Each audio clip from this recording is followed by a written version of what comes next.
Manyumba za askari zilikuwa wapi?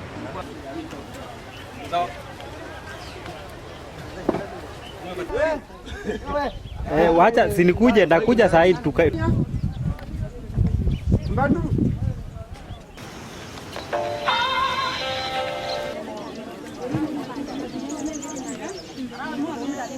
Kwa majina naitwa Richard Kewasis, mkaaji wa hapa Lepei sub location, Jeptule location. Wakati ilinyesha mvua kidogo sana. Na baada ya muda kidogo tukapigiwa simu kwamba kama mko sana mtawanyike, kuna flood imekatika mlima. Na wakati tuliarifiwa kwamba mlima imekatika, ilikuwa sasa mkuu ikuponye. Tukakimbilia sehemu za mtoni, kufika mtoni already ilikuwa imejaa maji. Tukateremka chini kufuata mali ilikuwa kafu kidogo. Kufika chini nikaona imetufuata sana. Mimi nikakwea juu ya miti. Kila mtu sasa alijitetea, maaskari ambao tulikuwa nao walipanda juu ya mguyu. Vile tulikuwa kwa Sanda Jesegon, tulikuwa tukiuza kwa mesa.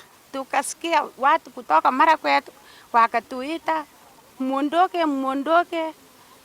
Kabla hata hatujaondoka, tukasikia kelele ya baridi ni kama kuna maji lakini hakuna maji. Moshi ikatoka, hatukuona maji yenyewe. Lakini tulipotoka nje tukasikia watu watatu wameenda.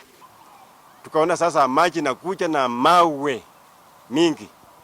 Alafu baadaye hii mtu naye ingine ikatokea upande na mafuriko, yani mtu alikuwa mafurika zaidi mpaka na matope, yani matope ndio ilikuwa natangulia mbele. Miti naangushwa tu kuangushwa. Inaendelea.